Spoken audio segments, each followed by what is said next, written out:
Tonight we're exploring something ancient, something buried deep within the rhythms of your own body. Not quite sleep, not quite stillness, but a forgotten possibility. Outside your window, real or imagined, the air holds a hush. Maybe it's winter, or maybe it only feels that way. You picture frost clinging to the edges of glass, the pale hush of snow-dusted rooftops, a world that moves slower, softer, as if remembering how to pause. Your body responds, not with alarm, but with recognition. You might not think of yourself as someone tied to seasons, but evolution rarely forgets. Somewhere beneath your ribs, in the quiet chemistry of your cells, old instincts flicker, a tug toward retreat, toward preservation, toward a stillness that, once upon a time, may have been more than just sleep. The animals feel it too. Bears curling into hollows, hedgehogs folding in beneath leaves, frogs freezing mid-breath. The world knows how to rest, and if you listen carefully, maybe, just maybe, a part of you still remembers that language. You probably won't survive this world unchanged, but that's the point. So before you get too comfortable, take a moment to like the video and subscribe, but only if you enjoy quiet stories like this. Feel free to post your location and local time in the comments if you're still awake. Now, dim the lights, maybe turn on a fan for that soft background hum, and let's ease into tonight's journey together. You begin with your breath. You barely notice it at first. Shallow, slow, rhythmic. It doesn't ask much of you, just presence, just quiet. There's something in the air that feels older than science. A memory passed down not in words, but in instinct. A deep knowing that sometimes the best thing the body can do is stop. Hibernation. You've heard the word before. In documentaries, maybe, or quiet nature scenes. But for humans, it seems like fantasy. Something animals do. Not us. Not in this world of alarms, blue light, and deadlines. And yet, in 2020, a group of neuroscientists at the University of Tsukuba in Japan activated a cluster of neurons in mice that triggered a full hibernation-like state. Not just sleep, something deeper. Breathing slowed, body temperature dropped, and most eerily of all, consciousness faded without trauma. The mice were not hibernators by nature. They were regular lab mice, mammals like you. The question floated gently into scientific circles. Could we do the same in humans? Not force sleep, but awaken a dormant capacity? You lie there now, maybe wondering the same. What if deep inside your brainstem is a switch, one your ancestors once used, one that let them retreat when the world turned too cold or too quiet or too cruel? Of course, no one's found such a switch in people, not exactly, but there are fragments, tantalizing ones. Old folk stories of winter-long sleeps, medieval texts warning of soul slumber. Even the word hibernation comes from the Latin hibernare, to pass the winter. And while it's used today for animals, the old texts didn't always make that distinction. Could they have been describing something else? Someone else? A child that didn't wake for weeks. A hunter who emerged from snow, unchanged by time. A wanderer who slept beneath the earth, then walked out in spring. There's a tension in those tales. A quiet awe, the idea that rest, true rest, might be something far stranger and more powerful than we allow ourselves to believe. In the 1970s, a study out of Germany followed a small group of people who voluntarily withdrew from society during winter. With limited light and food, their body temperatures lowered, heart rates dropped, and most curiously, their sleep cycles lengthened drastically. Some slept over 16 hours a day, for months. It wasn't quite hibernation, but it wasn't ordinary sleep either. No one could explain it. Researchers chalked it up to environment, psychology, maybe stress. But the participants said something else. They felt closer to the rhythm of things, as if they had joined a forgotten conversation. That phrase lingers in your thoughts, the rhythm of things. What would it mean for you to fall into sync with the slow beat of the earth? To listen when the cold says pause, when the dark says wait? The world doesn't always reward slowness, but nature does, and so does sleep. And maybe that's what human hibernation is. Not a miracle, not a magic, but a return. A soft closing of the loop between instinct and intention, between body and earth, between breath and the long winter silence. You pull the blanket up just slightly, your muscles ease. You're not giving up control, just handing it over to something deeper, something older, something that remembers how to rest. You lie still, though your thoughts continue their slow descent, like drifting snowflakes, each one quieter than the last. There's no need to rush them. Just let them fall. Your body isn't just skin and breath. It's a record, a biological journal of what came before. Tucked inside your cells are whispers of ancient winters, migrations, extinctions, and adaptations you may no longer need, but never fully lost. And among those faint traces are clues. Strange, half-buried clues that suggest something remarkable.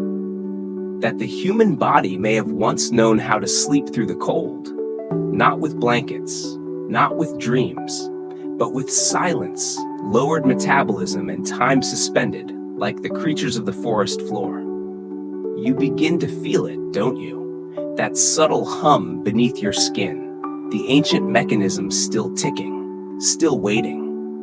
Inside your bloodstream is a protein called HPC, short for hibernation protein complex. Discovered in recent decades in hibernating mammals like chipmunks and bears, it was long thought to be unique to their species, until scientists found traces of it in us. Not all the time, just seasonally, faintly, like a distant melody playing in the background of winter months. Its purpose in humans remains unclear. It doesn't trigger hibernation, not anymore at least.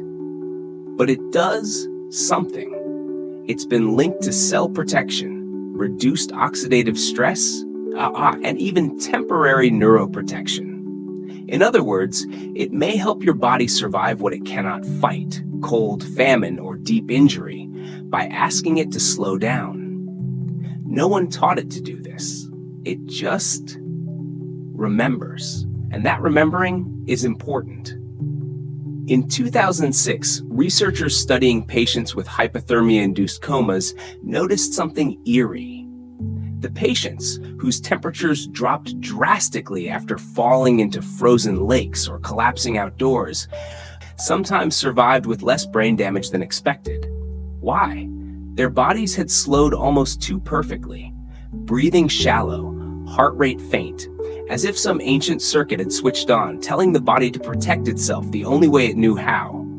Be still. Be quiet. Wait. You wonder for a moment what it would be like to have that choice. Not as an accident, but as a gift.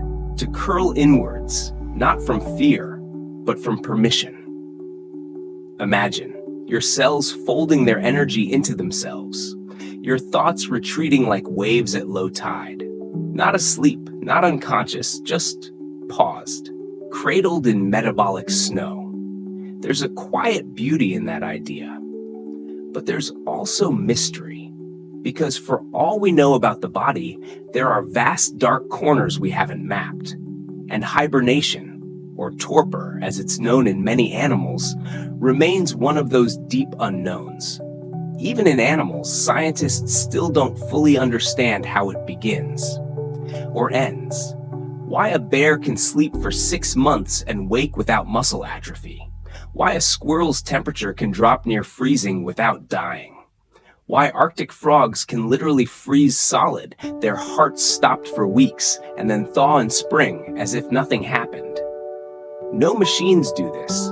No software could replicate it. It is, at its core, a biological spell, cast by time, evolution, and trust. And maybe a memory, which brings you back to your blood. In 2021, a group of European researchers analyzed DNA from Neanderthals and early Homo sapiens. What they found stirred quiet conversation, genetic markers that matched hibernating species. Not proof of human hibernation, but possibility. A shared toolset, perhaps. One that allowed early humans to survive through harsh ice age winters by slowing their systems, retreating into caves, and letting time pass. The caves tell stories too. Some burial sites show bodies curled into fetal positions, surrounded by animal fat and fire remains, as if prepared for long stasis rather than death. As if sleep and survival were once intertwined. The line between hibernation and hibernaculum, the resting place, grows thin. But what if it never vanished? What if deep down, you are still wired for it? You felt it before. On long, dark days when getting out of bed feels unnatural. When your appetite fades in the cold. When your thoughts stretch into slower rhythms, looping like smoke. Some call it seasonal affective disorder. Others call it the winter blues. But maybe, just maybe, it's not sickness, it's signal. A message from your body. Slow down. Wait. Store what warmth you can. You exhale. The fan in your room hums gently, steady as breath, and you wonder what would happen if you actually listened. In 1983, a sleep study in an underground bunker found something strange. Deprived of clocks and sunlight, subjects began to sleep more and more. Their circadian rhythms drifted to 25 hours, then 27, then longer. One man slept nearly 20 hours per cycle. When asked how he felt, he only said peaceful. No anxiety, no mania, just long, undisturbed rest. His body had abandoned the idea of 24-hour time, returned perhaps to something more ancient, a rhythm not of society, but of the earth.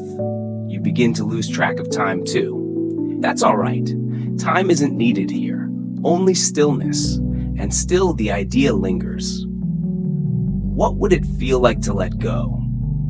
Not forever, not entirely, just long enough for your cells to remember they belong to a story much older than ambition, a story of winters survived, of silences endured, of lives that slowed and endured because of it. You might not hibernate, not tonight, but you might listen more closely to the hush that calls from within. And that may be enough. Your body feels heavier now, not with burden, but with softness, a kind of internal gravity. You aren't sinking, you're settling, like snow onto frozen ground, quiet, certain, slow. You imagine yourself lying beneath a pale sheet of ice, not in danger, just preserved, waiting. That's the word that always returns in these stories. Waiting, not escaping, not ending, just pausing. Long enough for something to shift. There are places in the world where people have come terrifyingly close to this kind of stillness and returned. In 1999, a Swedish woman named Anna Bogenholm was skiing when she fell into a frozen stream. She was trapped under the ice, fully submerged, for over 80 minutes. By the time rescuers pulled her out, her heart had stopped. Her core body temperature had dropped to 56.7 degrees Fahrenheit, 13.7 degrees Celsius, one of the lowest ever recorded in a human who lived. And yet, she survived. Doctors at the University Hospital of North Norway began to warm her body slowly, carefully. It took 12 hours before her heart began to beat again. Her brain showed no signs of lasting damage. Why? The cold had preserved her, slowed everything, stalled the clock, and even now, 2 decades later, medical science still doesn't fully understand why she didn't die. It wasn't just luck. It was something else. Something inside her knew how to wait.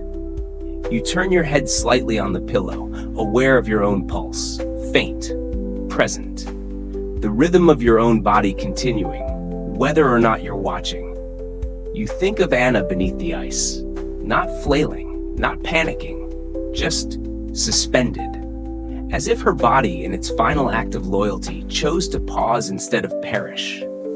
This isn't just about sleep anymore. It's about survival through surrender. In hospitals, similar ideas are taking shape. The practice of therapeutic hypothermia, deliberately lowering a patient's temperature to slow damage after cardiac arrest, is now used in trauma units worldwide. Cold becomes protection. In 2005, trauma surgeons in Pittsburgh tested an experimental procedure they called emergency preservation and resuscitation. When patients arrived with catastrophic injuries and no pulse, they were cooled rapidly using ice-cold saline. Their body temperature dropped below 50 degrees Fahrenheit. The idea was radical. Pause the dying process long enough to repair the damage. These patients, technically dead, were kept in this state for up to 2 hours. Then slowly warmed, their hearts restarted. The results were mixed. Not all survived, but some did, and those who lived showed less neurological damage than expected. It was not hibernation in the natural sense, but it echoed the principle: to endure by slowing, to survive by stillness. You picture your own bloodstream again, not rushing, but gliding, cells drifting like leaves down a stream. What if your body, given the right conditions, could do the same? There are organisms in nature that take this to the extreme. The wood frog of North America survives winter by freezing solid. Its heart stops, its lungs collapse, ice crystals form between its cells. For months it is a body without function. And in spring, it thaws, blinks, hops away. Scientists have studied this for years, unable to replicate the process in mammals. And yet, there's something unshakably human in that image. The idea that deep stillness doesn't mean death, but renewal. There's a term in folklore for this kind of transformation: the cold slumber. A phrase whispered in Arctic cultures, sometimes in myth, sometimes in memory. In one Siberian tale, a man was lost in a snowstorm and found, half buried, a week later. His skin was pale, his breath gone. But when they brought him home and placed him near the fire, his lips twitched. Hours passed. Then a heartbeat. He awoke with no memory of the cold, just a lingering sense that he had been somewhere else, outside time. Science can't confirm this story, but it doesn't have to. Myths don't need proof, only resonance. You shift under the blanket, maybe feeling that resonance now. That part of you that believes the impossible, not because it's proven, but because it feels ancient, like a dream you half remember.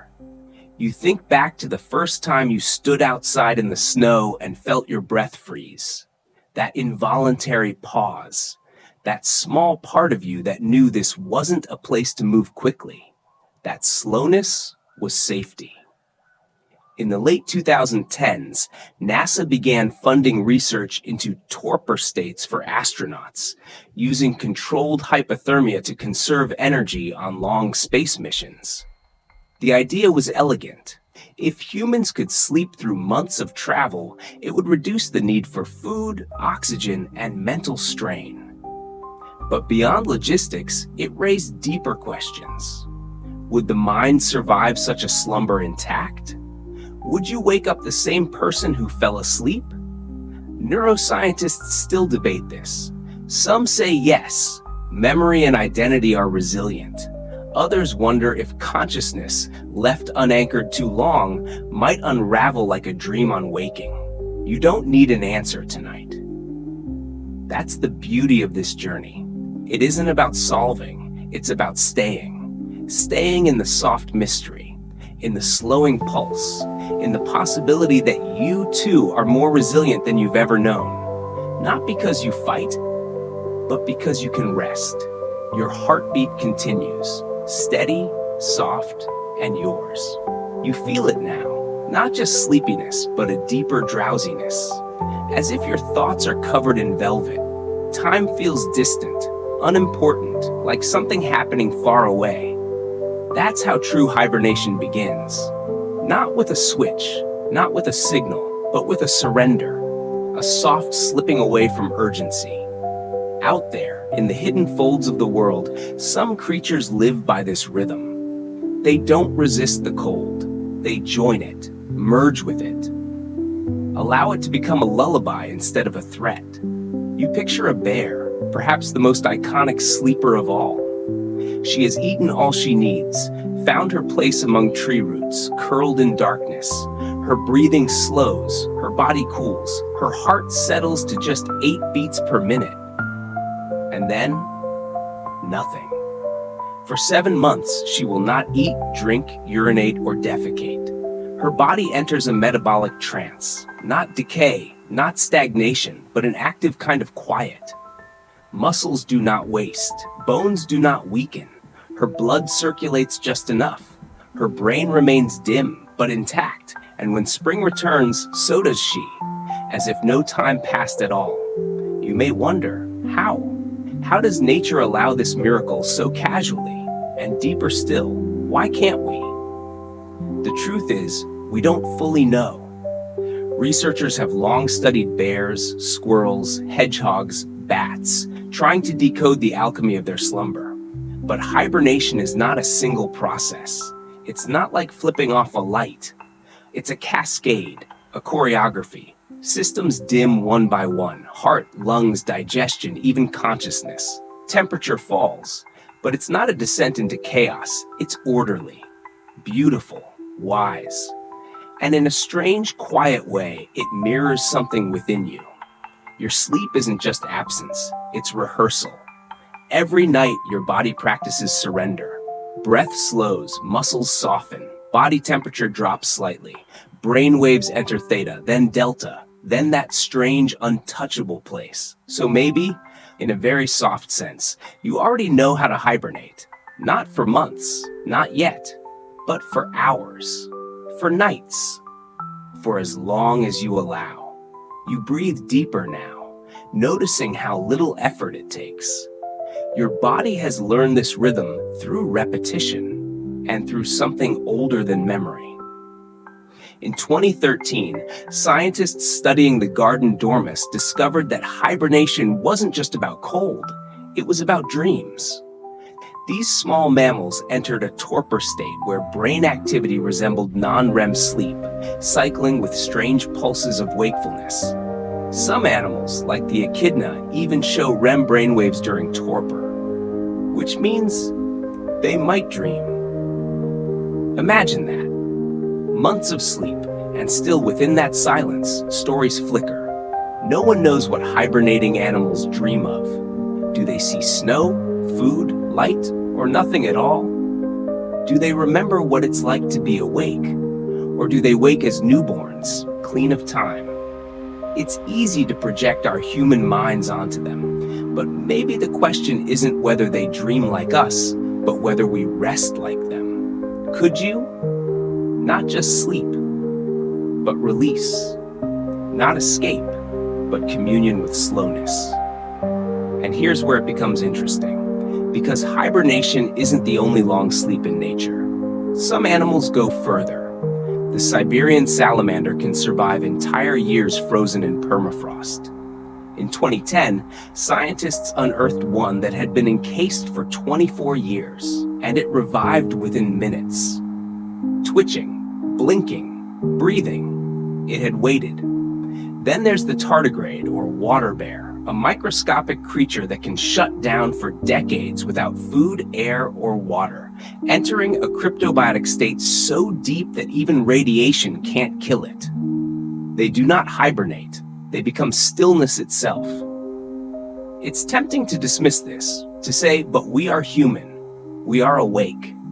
We are conscious. Yes. And yet, your body shares ancient origins with theirs, the same molecular scaffolding, the same blueprint of survival.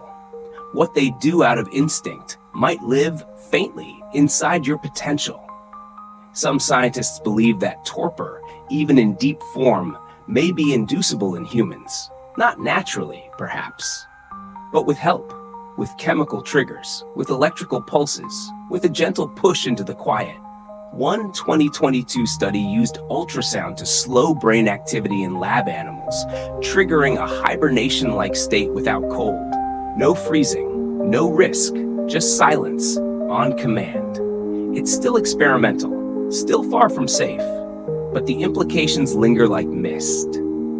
Hibernation may not be lost. It may be asleep. Your mind wanders to distant futures. Starships drifting through black space. Astronauts cocooned in glass, bodies slowed, hearts beating once per hour. Outside, centuries pass. Inside, only a breath. Or, closer to home, hospitals where patients with trauma are cooled and held until healing can begin. Or even a world where one day a year, everyone simply stops, sleeps, allows the earth to turn without interruption.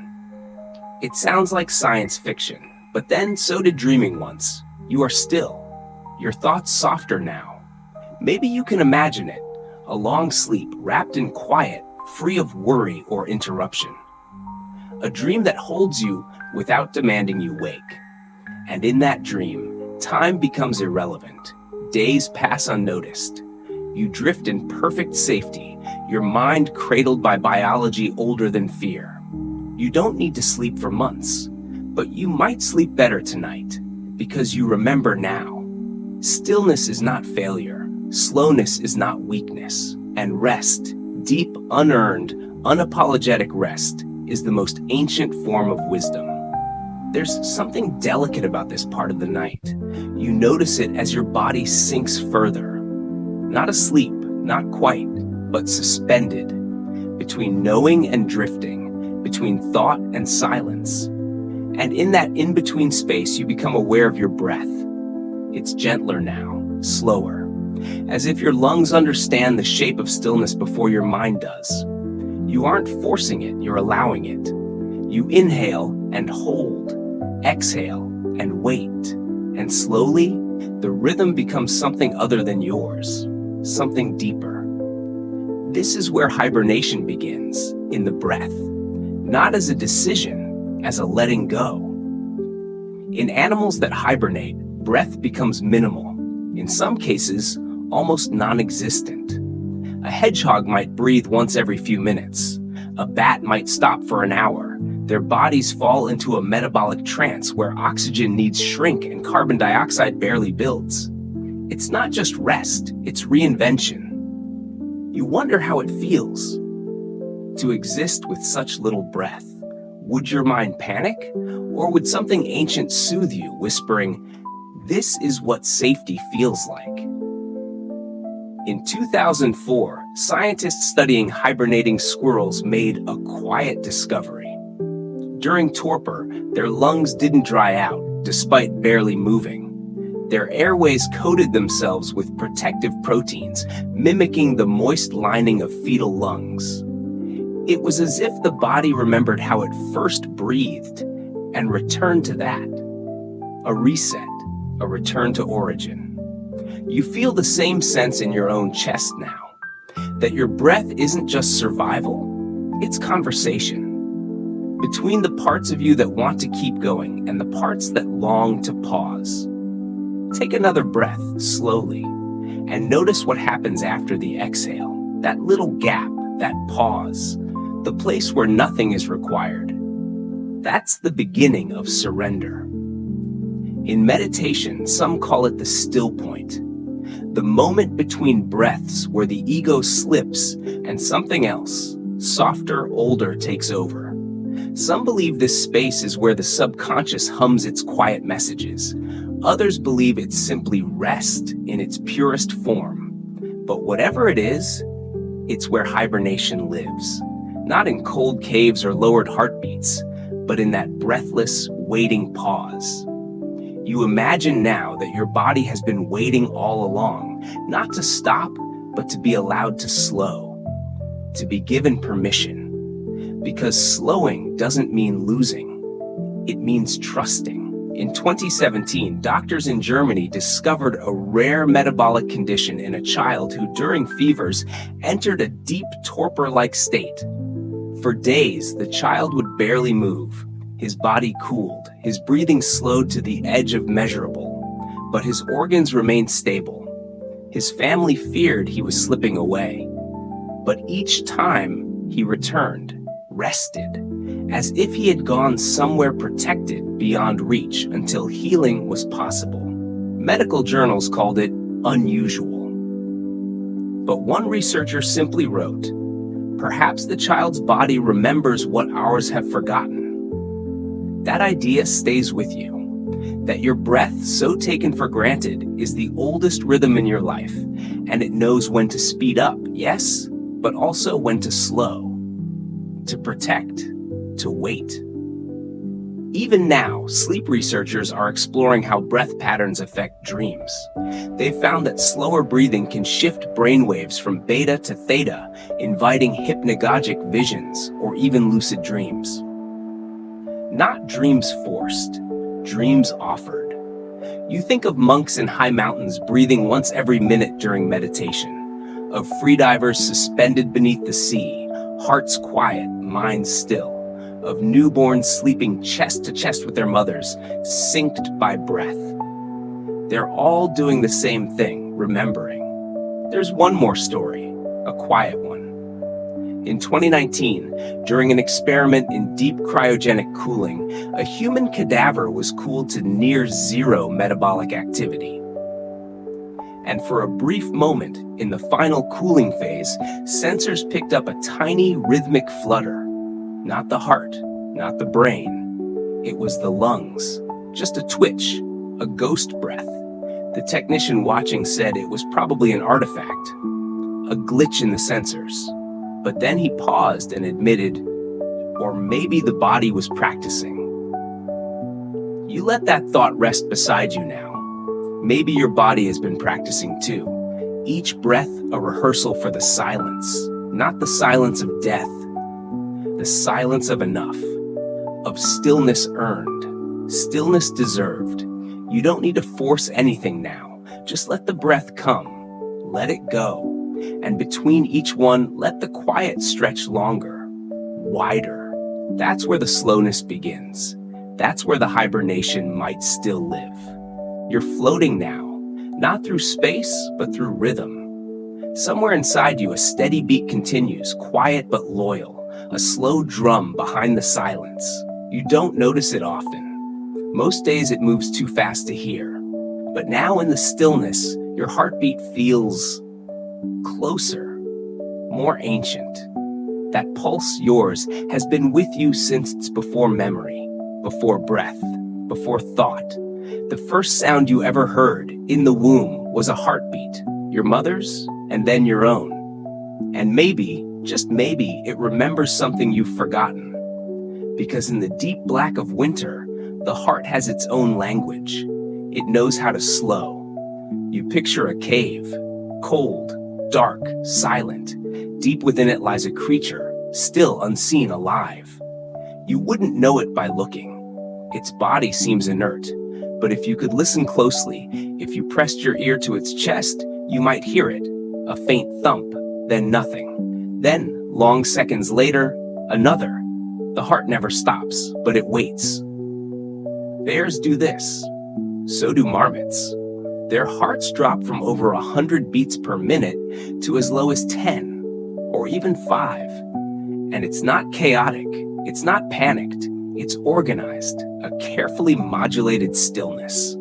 Scientists once believed this kind of bradycardia, slow heart rhythm, would lead to fibrillation or cardiac arrest, but nature proved otherwise. The heart is more adaptable than we thought, and so is yours. In extreme cases, humans too have shown this ability. There are mountaineers who've survived falls into freezing crevasses, only to be rescued hours later with their hearts beating just a few times a minute. And when warmth returned, the rhythm followed, like the beat of a forgotten song, resuming after a long pause.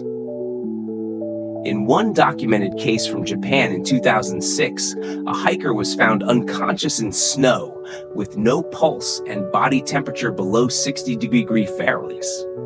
Medics considered her clinically dead, but when brought into warmth and placed on a heart-lung machine, her heart flickered back to life in perfect rhythm. No brain damage, no scarring. The dark had kept her safe. This mystery echoes beyond the body, into the mythologies of the world. You may have heard of the sleeping kings, legends of warriors who slumber beneath mountains, their hearts barely pulsing, waiting for some distant future.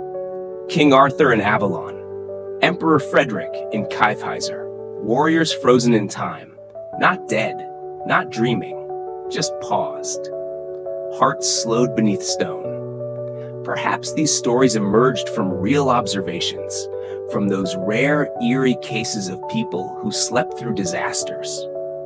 Or perhaps they're metaphors for something deeper, the belief that rest can be sacred and that some forms of stillness are powerful enough to defy time. Even modern science hasn't explained this entirely. In lab experiments, researchers noticed that hibernating animals don't rely solely on instinct. Their autonomic nervous system, which controls heart rate, enters a state of suspended rhythm, not a flat line, not chaos, just slowness, a new tempo. They've even found genes that may control this, molecular conductors that dial down the cardiac rhythm without damaging tissue. Genes that, surprisingly, also exist in humans. Dormant, perhaps, but present. You turn now, just slightly, and notice your own heart again. It's not slow like a bear's, but it's softer than before, less urgent, more quiet. And in that quiet, you begin to feel something unexpected. Safety. There's a myth that fast is strong, that movement is power. But here, in the gentle dark, you feel another truth. That slowness is strength too. That a heart which can wait is a heart that can heal.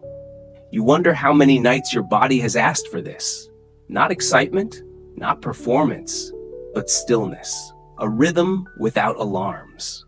A beat that echoes not through activity, but through presence. In some ancient cultures, nighttime rituals were built around the heartbeat. Shamans would drum in slow, hypnotic tempos, not to energize, but to entrain, to bring your heart into sync with the earth's, to remind it of its belonging. Modern science now calls this cardiac coherence, the alignment of breath and heartbeat into a harmonious flow. It's been shown to reduce stress, regulate emotions, and induce states of calm that border on the meditative. Not magic, just rhythm, old rhythm, natural rhythm. Your heart knows this. Even now it slows not because it must, but because it can. Somewhere, deep inside you, there's a part that has always known how to wait, how to survive cold seasons, not by fighting them, but by joining them, slowing for the sake of being. For the sake of coming back whole. You let your fingers rest over your chest now. No need to count, just feel, just notice. And in that noticing, you realize something tender. You are not fragile, you are simply tuned to silence, tuned to survive, tuned to remember rhythms that modern life tries to drown out. And tonight, you're letting those rhythms return, one heartbeat at a time. You drift now through deeper layers of night. Thoughts dissolve more easily. Words feel soft like fabric. And yet, some part of you is still curious, still gently alert. That's all right. This journey is not about sleep, not exactly. It's about something older, something buried and slowly surfacing. And sometimes those things come from the ground itself. You walk now through a quiet landscape. Not in your mind, but deeper than that. A valley of earth and snow. Underfoot, the ground holds secrets. Beneath layers of soil and stone, beneath dust and bone, are bodies that never fully died. not in the way we usually think. In 2007, archaeologists in northern Spain unearthed a cave burial site known as Cima de los Huesos, the Pit of Bones. Among hundreds of fragments, they found the remains of early hominins who lived over 400,000 years ago. The bones showed signs of unusual treatment, fetal positioning, layered coverings, and the presence of red ochre, an ancient pigment often used in symbolic rituals. Some skeletons bore no trauma, no disease, and yet they had died, or perhaps simply stopped. The speculation began. Were these early humans already practicing a form of seasonal stillness? A primitive understanding that rest, deep, extended rest, might be a form of survival? There's no proof. There rarely is with the old stories. But what intrigued scientists was the condition of the bones. No signs of decomposition. In caves where others had rotted, these bodies were strangely intact, suggesting cold, dryness, and long periods of dormancy, a kind of preservation that mimicked natural hibernation. And in the burial patterns, a whisper of ritual. You think of that, of ancient people lying still for months at a time, their families tending to them, not mourning, but waiting. Maybe they didn't see it as death. Maybe they saw it as the long breath between seasons. This isn't just fantasy. In some regions, winter comas were historically documented. In rural Russia and Scandinavia, folklore described villagers who slept the snow season, lying bundled in hay, moving little, eating less, speaking not at all. It was seen not as illness, but as adaptation. Life in climates where food was scarce and cold was deadly often demanded it. Even modern historians have stumbled upon records from the Middle Ages, noting entire households in mountainous regions going into collective dormancy. No waking hours, no fire, just bodies wrapped in furs, quiet, safe, waiting. And in spring, they rose. No one called it hibernation. But what else could it be? You pause here, letting that image settle. A family asleep in a single room, breath rising in slow rhythm, time passing like mist. Not dead, not even dreaming, just away. Not long ago, in the mountains of Bulgaria, a skeleton was found curled into a fetal position beneath layers of packed straw and stone. Carbon dating placed it at around 6,000 years old. Nearby were jars of dried berries, charred wood, animal skins, tools untouched by time. Whoever placed her there did so with care, with expectation, not as a grave, as a chamber. Some researchers believe she may have been part of an early winter resting culture.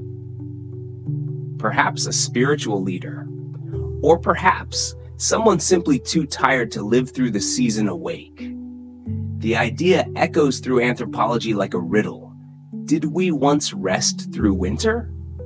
Not die, not sleep, but retreat?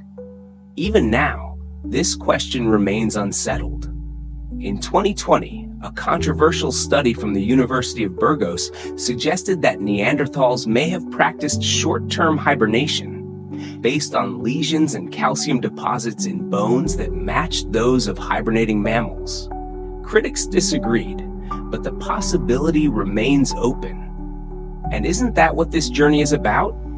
Not proof, not certainty, but permission to imagine that your body, your biology, your soul is part of something cyclical, something deeper than reason. You lie still now and wonder what your own bones remember, not your thoughts, not your habits, but your structure, your marrow, the oldest parts of you. Do they remember cold? Do they remember stillness?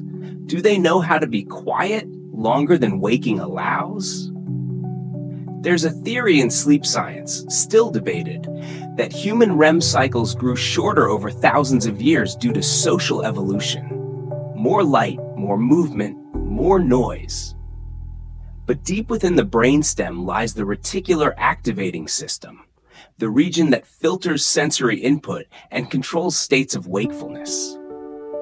In hibernating animals, this region becomes unresponsive to stimuli.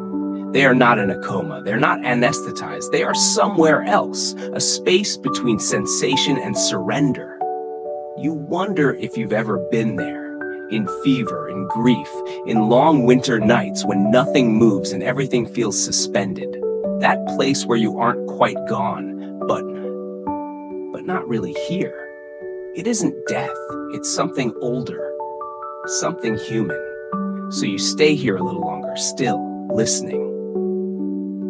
To the echo of bones beneath earth, to the breath of villagers wrapped in hay, to the unrecorded years when winter wasn't just endured, but embraced. And to the question that never quite resolves. What if rest was once a survival skill? And what if it still is? By now, your body has begun to forget urgency. You've entered the part of the night where time unravels quietly, where even your thoughts start to stretch like light through water, slower, softer, suspended. And in this stillness, something surprising comes to mind. Cold, not as punishment, not as discomfort, but as something gentle, maybe even healing. That idea isn't common. We're taught to fear cold, to brace against it, to associate it with endings, hypothermia, frostbite, isolation. But nature doesn't agree, not entirely. To many creatures, cold is medicine. You remember the bear again, sleeping through frozen winds, snow piling atop her den. She doesn't shiver.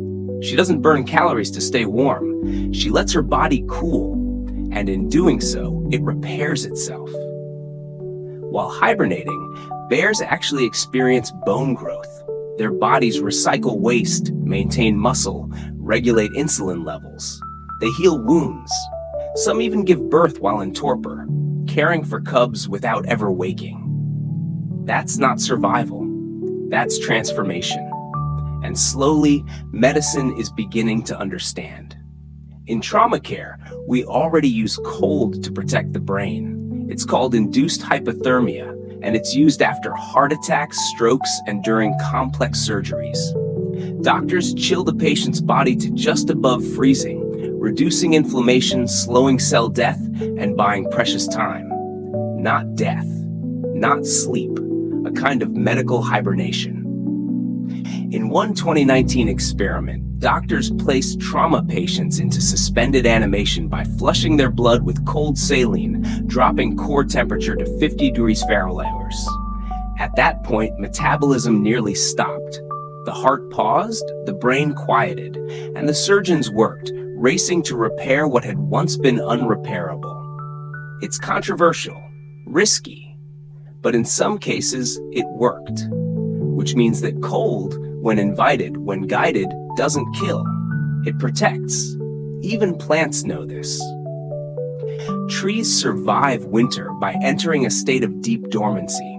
Their cells fill with sugars that act like antifreeze. They stop growing. Their sap slows to a crawl. But inside, quiet changes take place. Root repair, resource redistribution, and preparation for spring. It's not death. It's maintenance. The cold gives them time. And maybe that's the lesson. You pull the blanket slightly higher now. Not from discomfort, but in recognition, because your body, too, responds to cold in ancient ways. Your core temperature dips at night, a signal to the brain that it's time to sleep. And cool environments have been shown to increase deep sleep, reduce restlessness, and promote more vivid dreams. It's no accident. You evolved in landscapes where darkness meant chill and safety meant stillness. Even now, melatonin, the sleep hormone, rises as body temperature falls. The two are linked, always. One invites the other. You think of a winter cabin, untouched by light, where your breath fogs in the air and every movement feels optional. You think of standing outside at night, snow falling without sound, the world paused. Cold doesn't ask you to hurry.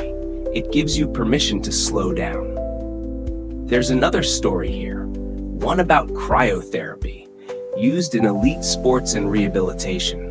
Athletes step into chambers cooled to minus 200 degrees Celsius just for minutes. But in that time, inflammation shrinks, pain recedes, muscles recover.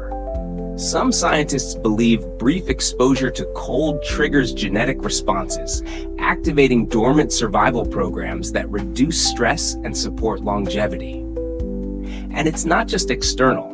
Even meditative cold exposure, like the breathing techniques taught by practitioners such as Wim Hof, have shown that focused breath in cold environments can alter immune responses, boost circulation, and improve mood. How?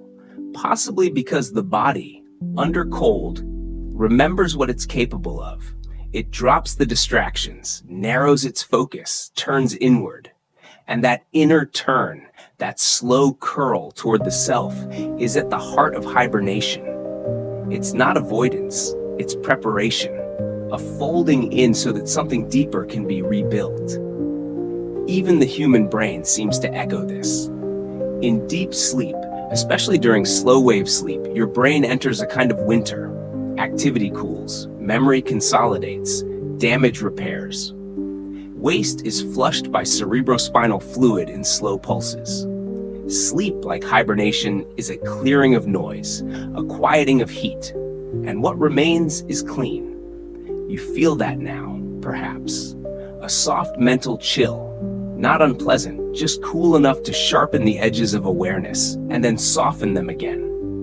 It reminds you that rest is not weakness, it is evolution's finest gift, a system designed to recover, to protect, to adapt, not through effort, but through letting go. And what does that letting go look like? It looks like this. The room dim, the fan humming softly, your hands still, your breath slow, your thoughts drifting, no longer needing to grip anything. It looks like winter, unfolding in your cells.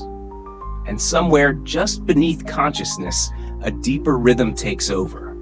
As old as life, as gentle as snow. A rhythm that says, be still, be quiet, let cold do its work. You're not resisting, you're remembering. The room is quieter now. Even the shadows feel slower. It's the kind of stillness that only comes after long hours, when the world outside forgets to stir and you begin to forget your shape. You're not quite here anymore, and yet you're not gone either. This space, this soft, weightless place, has always existed. Across cultures, across time, a breath between moments, a pause between lives. You might think that sounds poetic, but it's something deeper than metaphor. Because there are beings on this earth, and maybe beyond, who live in that pause. The sea squirt, for example, begins life as a free-swimming larva with a brain, a nervous system, and a will to explore. But once it finds a safe rock, it anchors and digests its own brain. It no longer needs to move. It becomes still, permanent, a filter feeder on the sea floor. The mind was useful until stillness became the goal. This is not decay, it's transformation, a life that shifts from motion to presence. You might think, that's not human. But haven't there been moments, brief, subtle, where you too stopped needing to move? Where stillness didn't feel like absence, but like arrival?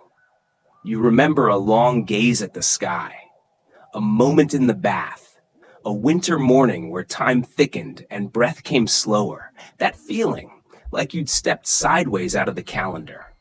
That's the same pause, just shorter. In Inuit traditions, there's a word, kartsaluni. It means sitting together in the dark, waiting for something to happen. Not fearfully, not impatiently, but reverently. It describes the sacred hush before storytelling, or the long shared silences of winter, where no one speaks, because the stillness itself is alive. Your ancestors knew this pause. They built rituals around it, rested into it. Even now, you glimpse it in unlikely places. Consider the lungfish, a creature that can bury itself in mud and survive without water for up to 4 years. Its body slows to a near stop, heart rate drops, digestion ceases. It wraps itself in a mucus cocoon and waits for rain. And when the rains return, when the world becomes soft again, the lungfish emerges. Not weakened, not aged, just resumed. The idea unsettled early scientists. They called it estivation, the summer counterpart to hibernation. But what fascinated them was the intent behind it, the choice to pause, to delay living, to survive not by action, but by stillness. Could humans enter that same kind of intentional pause? The question has been asked for centuries. In ancient India, yogis were said to enter states of suspended animation, slowing breath and heart for hours. In Tibetan lore, monks would lie in snow-covered caves and radiate warmth from within, bodies appearing lifeless to outsiders, until they awoke days later, unchanged. Are these legends? Maybe. But there are modern accounts, too. In 2000, a yogi named Prahlad Jani was studied by doctors in India after claiming he had not eaten or drunk water for over 70 years. Monitored in a controlled environment for 10 days, he exhibited no signs of dehydration, no weight loss, no fatigue. His body showed a metabolic profile unlike any recorded. Skeptics argue, the science is inconclusive, but the idea lingers. Can consciousness pause without breaking? And deeper still, what part of us wakes up if another part goes to sleep for years? You lie still now and wonder if your own life has contained pauses. Not just sleep, but those quiet seasons where nothing seemed to move, when you weren't growing, weren't building, just waiting. And yet, those moments were not wasted. They were rooting, preparing, becoming. There's a tree in the Mojave Desert, the creosote bush, that lives for thousands of years. Some clusters, genetically identical, have remained unchanged since the Ice Age. But they grow slowly, sometimes just a few inches a century. It doesn't rush, it doesn't strive, it simply is. And in that being, it outlasts storms, heat, fire, and frost. You begin to see the theme. In nature, the ones who pause the longest are often the ones who endure. Maybe this moment, right now, your body still, your breath deep, is more powerful than it seems. Maybe this is not where life stops. Maybe it's where it gathers. In every myth of rebirth, there is a death-like pause. Persephone in the underworld, Buddha beneath the tree, the phoenix in ash, the cocoon before wings.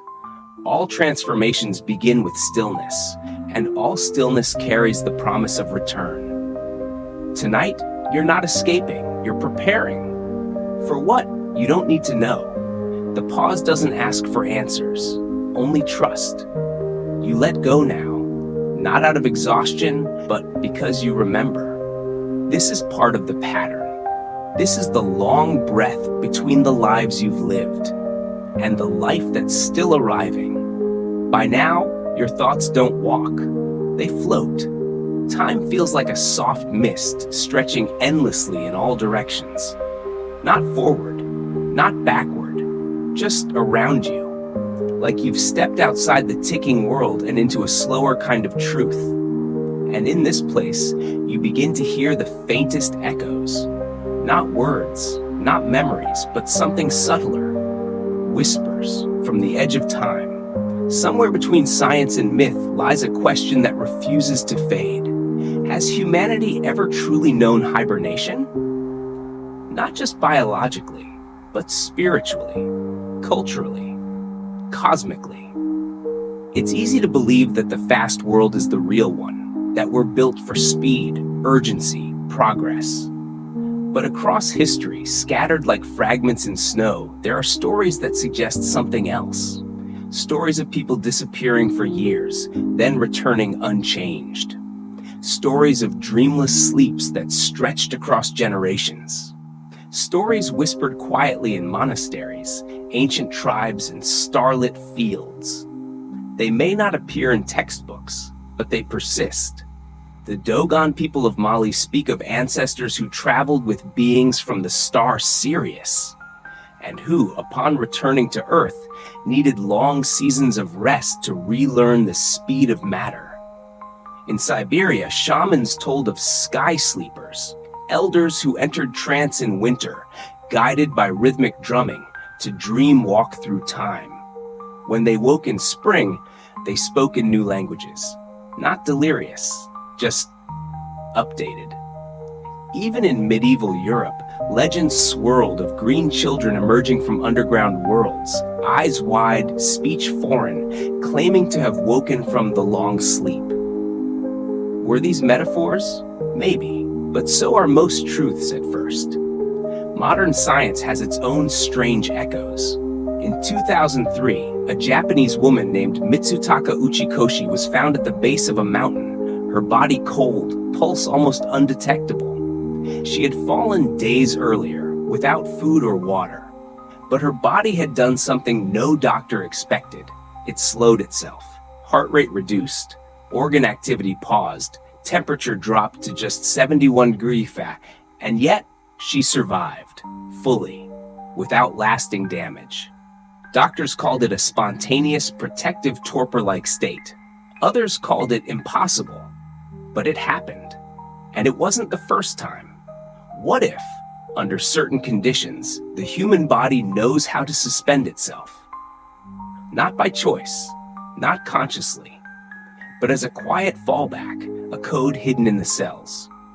You imagine now that within you there is a switch, not one you can flip, but one that watches, waits, and when the moment comes, when the world becomes too loud, too bright, too much, it whispers, "Now, rest, wait.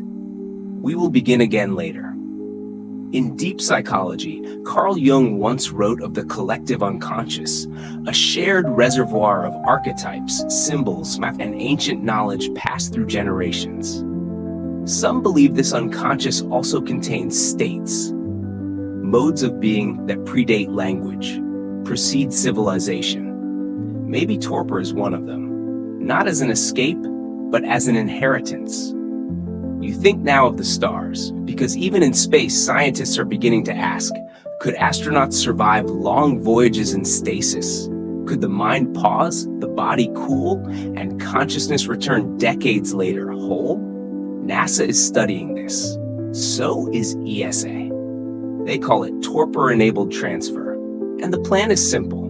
Cool the body, suspend metabolism, travel across the void, sleeping.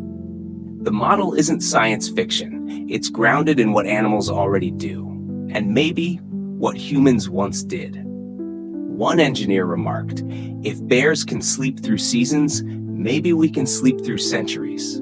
And that phrase lingers, sleep through centuries. Not as a fantasy, as a reminder, time isn't always linear. It bends around stillness. Even your dreams do this. You've had them. Those endless dreams that fit into a moment, the ones that feel like years, lifetimes, entire histories written and erased before you open your eyes. Maybe sleep is where time waits, and maybe hibernation is the deepest fold in that waiting. Right now, your own body echoes these patterns. Your pulse is soft, your breath shallows, your muscles remember what it's like to release fully, and your mind, it doesn't rush ahead anymore. It drifts, not just through thought, but through ages, through stories older than language, stories written in genes, in blood, in the quiet between heartbeats. So you listen now, not with your ears, but with something deeper. And what you hear are not facts, not answers, but whispers from the edge of time, telling you that it's okay, that this slowness isn't failure. It's ancient, it's sacred, it's yours. You're so far from the surface now. The world of clocks and questions feels like a distant hum, quiet, distant, forgettable. This place isn't empty, but it's simple. Here, there are no dreams, no images, no movement, just rest. a kind of sleep without content. You might not think that's possible. We're told sleep is where dreams live, where symbols rise, where stories play behind our eyes. But in truth, some of the deepest sleep contains nothing at all. And it's in those blank spaces that the body does its truest work. You may not remember it, but every night you pass through phases of dreamless sleep, long stretches of stillness where consciousness fades completely. No thoughts, no visions, no ego, just the brain rewiring itself in silence. These stages, what scientists call non-REM stage 3 sleep or slow wave sleep, are when the most physical healing occurs. Growth hormones are released, cell repair begins.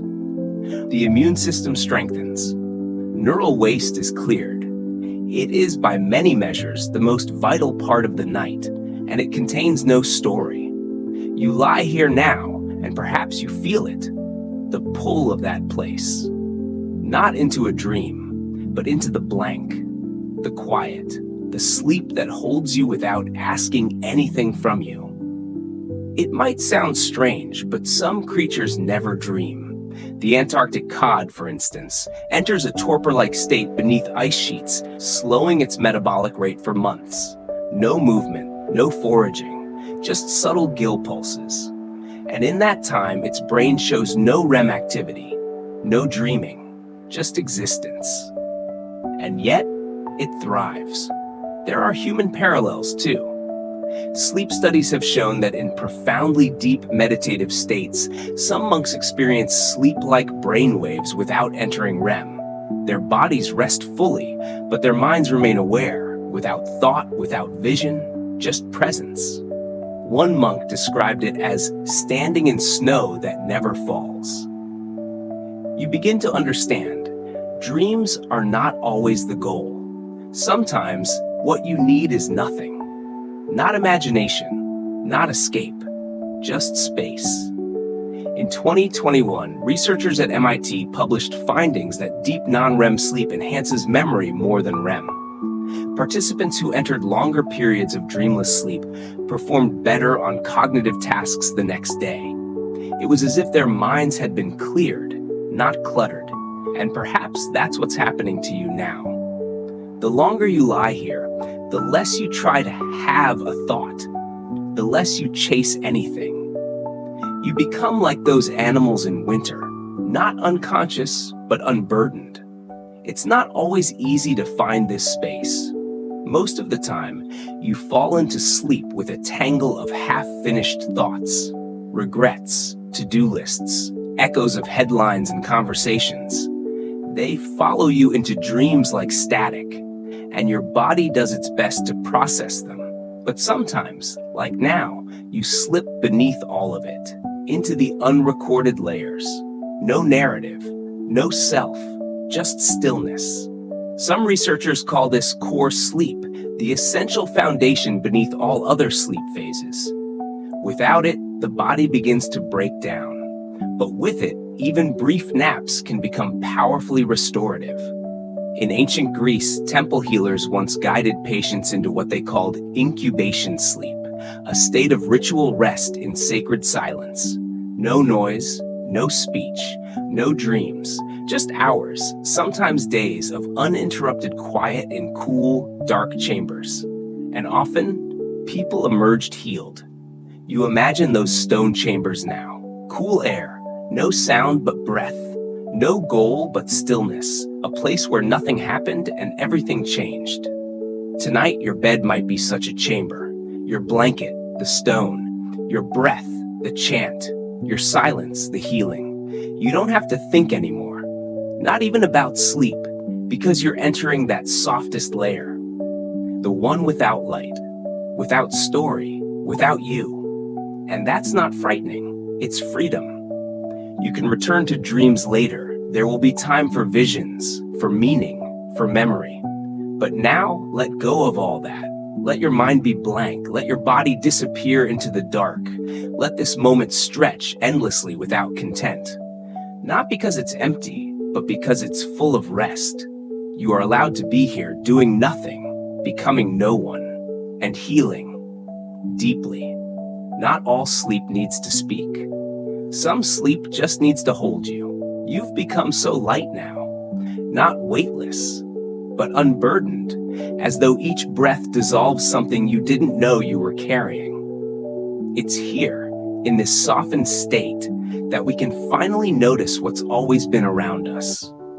The architecture of stillness. Stillness is not random. It has a shape, a form, a way of arranging time and space that supports slowness without collapse. And the more you notice it, the more it feels like the world was built with it in mind. You think now of caves again, nature's quietest rooms, cold, dark, stable. They've housed the hibernations of countless species, bears, bats, frogs, even some reptiles. These spaces don't vibrate with weather. They don't flicker with distraction. They are constant. And the body recognizes that constancy as safety. In 2004, scientists studying hibernation patterns in ground squirrels noticed something strange. Animals in artificial environments didn't drop into torpor as easily. The lights, the noise, even the shape of the space, flat walls, smooth floors, disrupted the signal. But in round spaces with irregular surfaces and lower ambient sound, the animals returned to deep cycles. Why? One researcher suggested that stillness requires an invitation, not just internally, but architecturally. The shape of your surroundings helps shape the silence within you. You look around your own room now. Maybe the corners feel too sharp. Maybe the hum of appliances tugs at your senses more than you realized. And yet, here you are, still, soft, surrendering. Your body, even here, can find the pattern again. This is how monasteries were designed. High ceilings, soft arches, thick walls. Not just for beauty, but for quiet. The acoustics of slow breath, the geometry of low heartbeat. Even the ancient Greeks built Asclepions, healing temples where patients would enter sleep in circular, echo-free chambers. No harsh edges, just the natural geometry of peace. It's echoed in nests, burrows, wombs. Nature prefers curves, so does stillness. You think now of the fetal position, how animals hibernate, curled tight, limbs folded inward, hearts protected. It's not a pose of weakness. It's a shape that preserves heat, slows the body, and calms the nervous system. In humans, sleeping in that position has been linked to improved vagal tone, meaning better control over stress and heart rhythm. You curl in slightly now, just enough to notice. Your body likes this shape. It feels like permission to turn inward, to pause.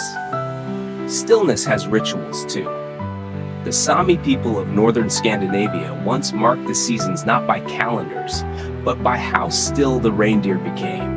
In the deep snows, movement ceased, so the Sami stopped too. They would arrange their homes into tight circles, creating warmth, rhythm, safety. Food was simple, tasks were fewer, speech was reduced. Their architecture mirrored their biology. Smaller rooms, fewer objects, more silence. Modern science might call this sensorial optimization, reducing cognitive load to allow the nervous system to rest. But they didn't need the words. They just listened to the land and built stillness around them. You wonder what kind of stillness your space holds, not just in furniture, in rhythm, in sound, in intention. Even now, sleep researchers speak of sleep hygiene, not as cleanliness, but as architectural choices. Low lighting, fewer screens, cool air, soft textures. These aren't luxuries, they're structures for surrender. Stillness doesn't happen by accident, it happens in places that honor it. Your body knows when a space is safe enough to let go. And that's what hibernation truly requires. Not sleep, but safety. Even in lab experiments, when scientists induce torpor in animals using chemical agents, it only works if the animal feels secure. Otherwise, adrenaline overrides everything. The body refuses to slow. Stillness isn't about willpower, it's about trust. And tonight, perhaps for the first time in a long while, your body trusts this moment. Enough to soften, enough to surrender, enough to start restructuring itself. There's a term in architecture, negative space, which refers to the emptiness that gives shape to everything else. In sleep, that's what you're entering now. The negative space of wakefulness. The part of life where nothing fills everything. You don't have to do anything more. You don't have to fix anything or earn this rest. The walls have already been built, the light has already dimmed, and your body has already said yes. You're inside the architecture now, and it will hold you. You are deep now, in the kind of quiet that doesn't echo. And as your body settles further, something ancient begins to stir. Not loudly, just beneath awareness, a kind of familiarity, as if your cells are whispering, "We've been here before." And maybe they have, because long before stories, before fire, before even language, your ancestors knew something profound about cold, not just as climate, but as keeper of memory. In ice, nothing decays. That's not just poetry, it's physics. Freezing slows molecular motion to such a crawl that decay stops. Organisms suspended in permafrost have been found still alive after tens of thousands of years. Mosquitoes, worms, tiny crustaceans called tardigrades known to survive in space, radiation, even boiling water, have been frozen and revived without damage. These creatures don't resist ice. They join it. They make a kind of pact with stillness. And the pact is this: I will stop so I can begin again. In 2018, scientists in Siberia discovered 2 nematodes trapped in ice for over 40,000 years. When thawed, they began to move, slowly, curiously, as though they'd simply paused their mourning. And inside you, something shivers at that idea, not from cold, but from recognition. What if parts of you carry that same ability? Not physically, but symbolically, emotionally. The capacity to freeze pain, to store it in stillness until you're ready to thaw. You remember times when the world asked too much, when grief or fear or change arrived too fast, too deep, and something inside you went quiet, numb, motionless. Maybe that wasn't failure. Maybe that was ice, preserving what couldn't be faced yet. Trauma specialists sometimes call this emotional freezing, not as dysfunction, but as protection. The nervous system enters hypoarousal, heart rate slows, sensation dims. The body mimics hibernation, shielding itself from overwhelm. And then, when safety returns, the thaw begins. You've felt that too, haven't you? That slow, almost painful return to feeling, the first warmth after a long numbness, the ache of blood re-entering frozen fingers. It's not always gentle, but it's life. This cycle, freeze, preserve, thaw, begin again, is written into nature.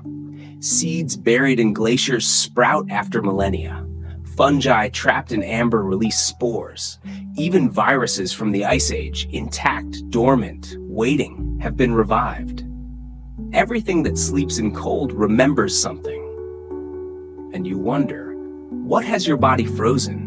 What wisdom lies waiting beneath layers of silence for the right season to emerge? In indigenous Arctic cultures, there are stories passed from grandmother to child about the memory of ice, that the land itself remembers everything. Every migration, every story, every death and birth, trapped in the layers of snow. And when the elders listen, truly listen, the land tells them what's coming next. Maybe your body is no different. Sleep is, after all, a kind of snow, falling gently, covering what hurts, making space for clarity, a reset. During deep sleep, the brain's glymphatic system flushes out waste proteins, a process that slows dramatically during wakefulness. It's been called the midnight cleanse. But What if it's more than just physical? What if your dreams, or your dreamless moments, are emotional thawing? Each night, you melt what you've frozen during the day. You soften the hard edges. You remember how to feel. Tonight is part of that. Your breath is the warmth, your stillness, the permission, your silence, the invitation. Not everything needs to thaw at once. Sometimes healing is as slow as spring, one petal at a time, one drop at a time, one remembered feeling at a time. And maybe, just maybe, hibernation isn't just about survival. It's about timing, trusting that the pause will end, that warmth will return, that what's been buried isn't lost, just waiting. You are not frozen in fear. You are resting in ice, and the ice remembers what comes next. Thaw. You've reached a kind of hush now that feels like it's not just around you, but inside you. This isn't the silence of absence. It's not emptiness. It's something more mysterious. A silence that feels like it's watching you, breathing with you, responding. And you begin to wonder, can stillness be alive? Not as a metaphor, but literally, is there such a thing as conscious silence? It sounds like a strange question, but it's one that mystics, scientists, and dreamers have quietly asked for centuries. Because there are moments, rare, luminous ones, when the world goes quiet and something whispers back, not with words, but with sensation, with presence. You felt it maybe, in the forest, in the middle of the night, in an empty cathedral or an endless desert. That moment when you stop moving, and the space around you feels like it's suddenly aware. You are not alone. You never were. You are inside something vast, ancient, patient, and for a moment, it notices you. Hibernating animals live inside that awareness. Their bodies slow until they barely register as alive. Heartbeats of 2 per minute, breaths spaced by minutes, but their awareness doesn't vanish. In studies on bears and ground squirrels, researchers found light neural activity during torpor, a hum, a glimmer, suggesting that even in stillness, the brain remains softly tuned, as if waiting or perhaps listening. But for what? Maybe it's the world. Maybe it's the subtle rhythms of Earth itself. You might not know this, but even the ground you sleep on breathes. Literally, the Earth expands and contracts by micrometers each day, a result of solar and lunar gravitational pull. In Greenland, instruments detect an Earth tide, a barely perceptible pulse of land rising and falling, like breath, like sleep. And maybe when you are most still, when your own rhythm slows to the edge of nothing, you finally align with that larger breath. Maybe stillness lets you listen to things that don't use sound. In certain monasteries, monks are trained to enter the great quiet, a mental state beyond thought, beyond image, where they believe they can commune with the consciousness of nature itself. Not hallucination, not fantasy, but communion. They describe it not as seeing, but being seen. And this idea that stillness is not passive, but relational, is echoed in quantum physics. Particles observed behave differently than particles unobserved.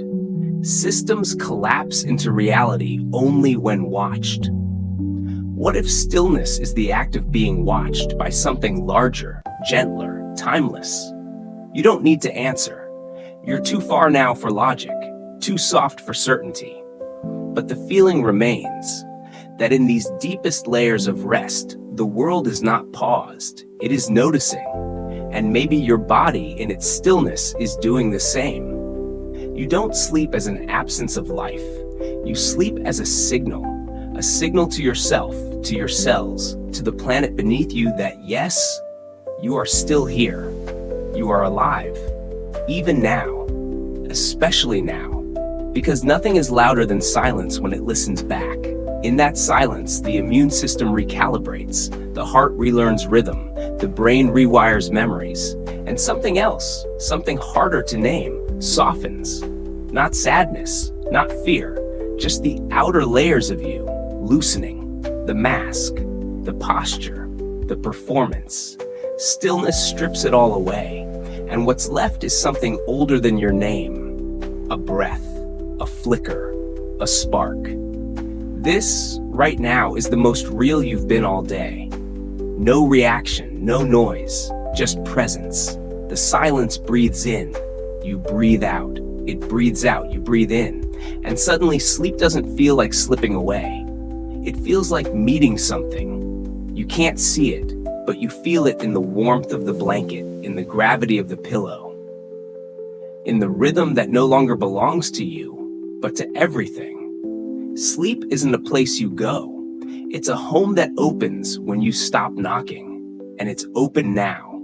Come in, stay, let the silence hold you. It remembers who you are, the long return to light. You are almost weightless now. Thoughts no longer arrive as sentences. They appear like shadows on water, brief, shimmering, gone before they form. Your body has become so still that it barely registers as separate from the bed, the air, the night. This is not sleep knocking at the door. This is the door, already open. And yet there's one more thing to remember before you drift fully. All hibernations end, not with a bang, not with a start, but with a thaw so gradual, so gentle, that it feels like remembering how to be warm. In nature, this return begins from deep within, a subtle shift in the brain, a flicker of awareness in the blood. Animals rousing from torpor start with a single breath, shallow, tentative, followed by a rise in heart rate, a soft stretch of muscle. The body reintroduces heat, and light follows. That return to warmth is not rushed. The squirrel doesn't sprint from its burrow. The bear doesn't crash through snow. They emerge slowly, blinking against the world, still tethered to the rhythm of deep time. You might not be hibernating in the biological sense, but your soul, your mind, your memory, they too know what it is to pause, to wait in darkness, not because you're lost, but because you're preparing to begin again. Even now, somewhere in your chest, something ancient is loosening. Some part of you, curled tight in a forgotten corner, is gently stretching out, ready to return. Not as who you were, but as who you've quietly become. And so we arrive at the edge of the journey. You've drifted with creatures who slumber in ice, listened to stars who breathe with the earth, heard the soft architecture of stillness itself. You've let your body become the cave, the cocoon, the chamber. And now, the light is far, but it's waiting. But there's no need to rise yet, just linger. Just float.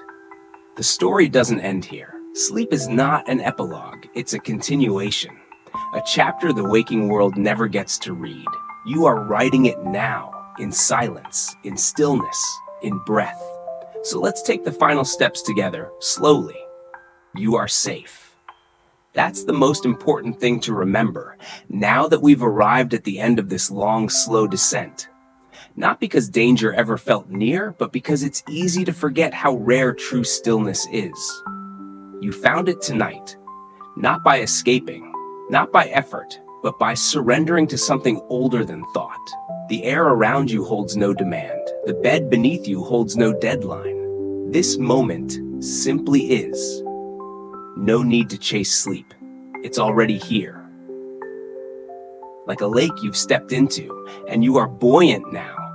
Held. If your thoughts rise, let them drift past like stars, distant, quiet, untouchable. If your body stirs, let it do so gently, without obligation, without meaning. You've done enough. You've remembered enough. You've returned to something that was never lost. And now there's nothing more to understand, nothing more to seek, only rest. So exhale fully. Let your mouth soften. Let your fingers forget they exist. You are not leaving this moment. You're becoming it. Sleep isn't the opposite of life. It's where life resets. And in the long stillness of this night, something inside you is already blooming again. But there's no rush to wake. Stay as long as you like. That's all for tonight. Let your mind keep floating or drift into sleep. I'll be here again next time.